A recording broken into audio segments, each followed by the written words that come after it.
Inilah alasan kenapa batu Hajar Aswad di dinding Ka'bah tidak pernah berwarna putih kembali.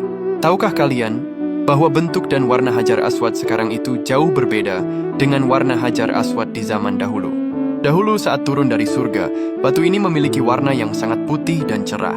Namun seiring bertambahnya waktu, batu tersebut berangsur-angsur berubah menjadi warna hitam seperti ini. Hal ini terjadi karena banyaknya orang-orang yang menyentuhnya, sehingga karena dosa-dosa mereka itulah cahaya batu ini redup dan berubah menjadi hitam.